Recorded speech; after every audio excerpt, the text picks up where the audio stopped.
I never imagined that the moment I brought life into the world would be the moment mine would be taken away. It was a rainy Tuesday morning, the kind of rain that makes the world feel suspended in time. I was already in labor when we arrived at the hospital. My husband held my hand tightly, trying to stay calm, but I could see the fear in his eyes. The contractions were close. It was time. The nurses moved quickly. Machines beeped. People talked in rushed tones, and everything felt like a blur. I remember hearing the word complications, and then everything started to move faster. I saw glimpses of white coats and surgical gloves. Then came the pain. Not the sharp physical kind, but a pulling, a ripping, a sense that something was unraveling inside me. Suddenly, I wasn't in that hospital room anymore. At first, I thought I had passed out. Everything was still and strangely silent. But I wasn't asleep. I was aware, hyper-aware. And that's when I realized I was looking down at my body. I saw the doctors working frantically. I saw my husband crying and yelling. I saw me, pale and lifeless. I should have panicked. I should have felt something. But I didn't. I felt calm, peaceful, like I was finally free of something I never realized had been weighing me down. Then, the room began to dissolve. It was like the walls became liquid light, and I was being pulled upward, not with force, but with invitation. I wasn't alone. I felt a presence beside me, warm, infinite, familiar. It didn't speak, but I knew it understood everything I was thinking. I tried to hold on to the memory of my newborn baby. I felt a deep sadness that I might never get to hold them. But even that sorrow faded as I rose higher, like a veil being gently lifted from my soul. And then, I crossed over. I arrived in a place that didn't feel like a place at all. It was vast but intimate, endless but personal. The colors were unlike anything I've seen on Earth, living, breathing hues that changed with my emotions. The air wasn't air. It was like consciousness itself wrapping around me, showing me things I wasn't ready to see, but needed to. I saw my grandmother waiting for me. She looked young, glowing, with the same gentle smile she always gave me as a child. She didn't speak with words, but I heard her voice inside me. "You're home now." I didn't know what that meant at the time. I was flooded with images from my life, moments I had forgotten, choices I didn't realize had mattered so much. Every smile, every tear, every unspoken word. It all echoed in that space.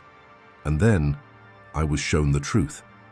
Not just my truth, but our truth.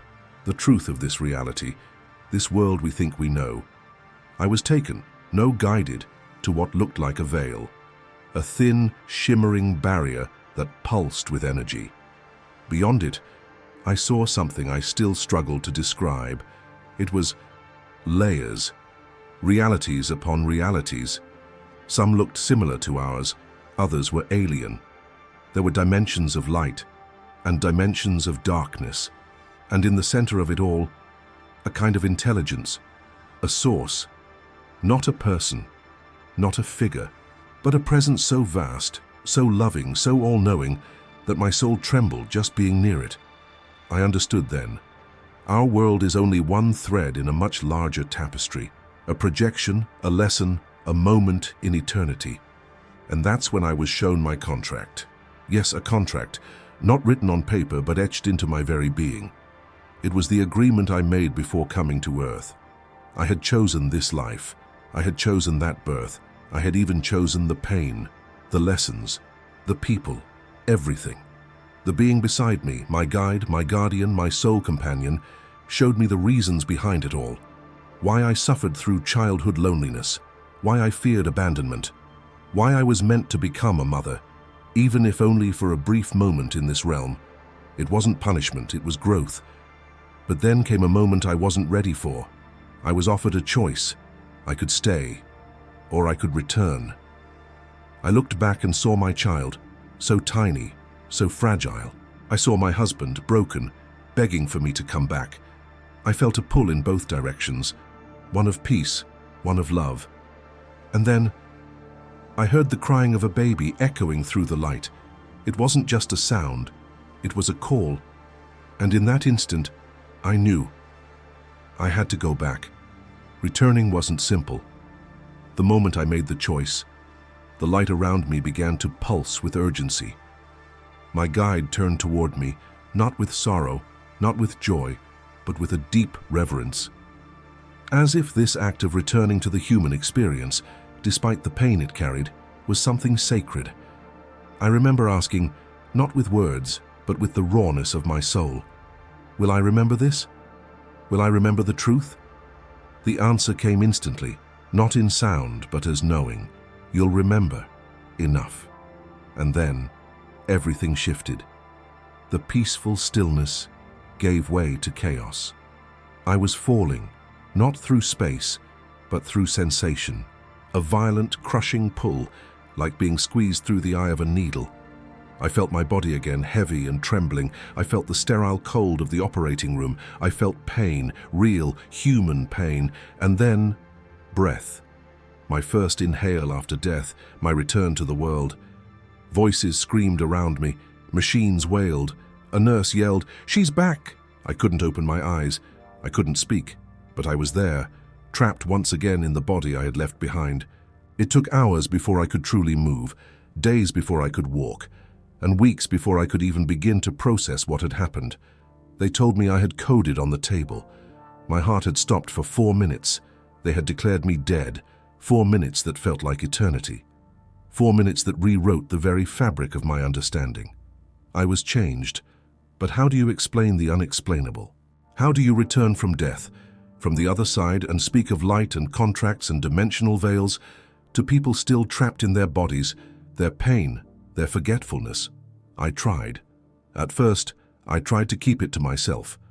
I told myself it was a hallucination, that my brain, desperate for oxygen, had created a dream to soothe me. That's what the doctors said. That's what science says. But I knew, deep down, I knew the truth. That I had left, that I had seen, that I had chosen to come back. And the signs didn't stop when I returned. The lights in my hospital room flickered every night at the same time. I would wake from dreams that felt more like memories, drenched in tears I couldn't explain. I began to hear things, whispers of love, reminders to be present, urges to forgive. Sometimes I would look into my baby's eyes and feel like she knew, like she had been part of it somehow, like she had called me back. I started to write it all down, every image, every sensation, every truth I had seen. I became obsessed with books on near-death experiences, metaphysics, ancient teachings, and over time, a picture began to emerge. A picture that confirmed what I had seen. We are more than bodies. We are more than this life. We are souls, eternal, radiant, interconnected, each of us weaving a story that matters far beyond what we can comprehend. And yet, we forget.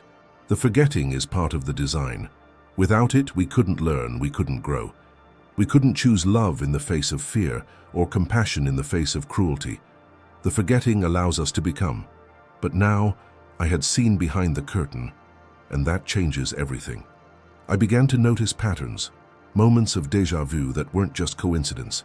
They were echoes, people I had just met but felt like I had known forever. They were soul ties, dreams that brought messages, encounters with strangers that shifted my entire mood. All of it orchestrated, all of it divine. I even remembered a past life. It came in fragments at first, a village made of stone. My hands, older, working with herbs and poultices, a language I didn't understand but could somehow feel. And then fire, fear, silence, a life cut short, a lesson unlearned. And now, here I was, back in a body, holding a child, given another chance. I realized that life is not linear. Time is not what we think. Our experiences ripple through dimensions we can't see. Every choice we make shifts the web. Every act of kindness illuminates the path. And every moment of pain holds within it the seed of awakening. But what haunted me most was what I saw beyond the veil. Not just beauty, not just light. I saw suffering too. I saw souls stuck between worlds, caught in their regrets, bound to the emotions they refused to release. I saw dimensions of fear, realms where people remained lost, repeating the same pain over and over again, places created not by punishment, but by resistance, by the inability to let go, to forgive, to love. And I understood something that shook me to my core. Heaven and hell are not places. They are states, states of being, states of remembering or forgetting who we truly are. And earth was the school. The veil exists to teach us what it means to choose love, not because we're forced to, but because it's who we are underneath it all. After I left the hospital, everything felt louder. Colors were brighter, music made me cry. The wind on my face felt like the embrace of something ancient. I couldn't look at the world the same way, because I wasn't the same anymore. But there was one thing I couldn't stop thinking about: the others, the people walking through life with their heads down, carrying invisible burdens, thinking they are alone, lost or forgotten. I wanted to scream the truth from rooftops. You are not alone. You have never been, and you are so loved. But instead, I started small. I shared my story with a friend. She cried. She told me about the miscarriage she never talked about, and how for the first time she felt at peace. I told a neighbor. He opened up about a dream where he saw his late brother, a dream he thought was just fantasy. I told a stranger in a waiting room. She clutched my hand and whispered, "I thought I was crazy for seeing my husband after he passed." The truth is, we're all experiencing echoes, tiny glimpses of the beyond that we dismiss, a feeling, a sign, a presence. But we're too distracted to listen, too conditioned to doubt, too afraid to believe. But I can't doubt. Not anymore. Because I stood before the source of all things. I felt what pure infinite love feels like. I saw the tapestry of existence and how every soul is a thread in a pattern too grand for human minds to comprehend. I saw children who chose difficult parents so they could teach forgiveness. I saw abusers who were once victims, repeating cycles until someone breaks them. I saw light even in the darkest corners, and I saw how choice is the bridge between dimensions. And the most shocking part, I saw me. Not just the version lying on that table, but the true me, the one who existed before this life and will continue long after, a being of energy, purpose, and light. And I, had chosen all of this, every scar, every heartbreak, every lesson. It was never random. It was never meaningless. It was never without love. So now, I live differently. I listen more. I judge less. I slow down and feel. I forgive quicker. I love harder. And I honor the signs, the numbers that repeat, the sudden chills, the dreams that feel like memories. I understand now that the veil is thinner than we think, and when we choose to pay attention, it whispers. One night, months after my return, I stood beside my baby's crib. She was asleep, her tiny chest rising and falling in rhythm. The room was dark, but it felt full of presence, full of warmth. And then, as clear as daylight, I heard it. A voice from somewhere not quite outside and not quite inside him said, "This is not your first goodbye, and it won't be your last. But every time you return, you bring more light." I broke down in tears, not of sadness, of knowing, of remembering. I had walked through death, not as an ending, but as a beginning. And so, if you're wondering whether there's more to this life, if the pain has a purpose, if love truly lasts, if we go on after this body fades, let me offer you my answer. Yes. 1,000 times, yes.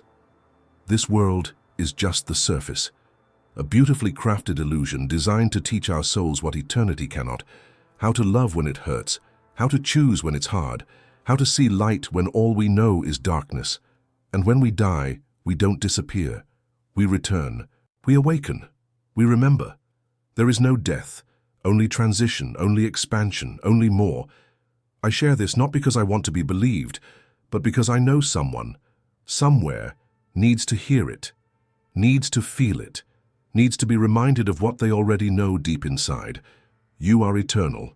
You are powerful. You are light. And even now, in this moment, you are being guided, protected, watched over.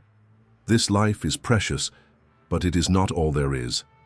I died giving life, and in death, I discovered what it truly means to live, based on a true story.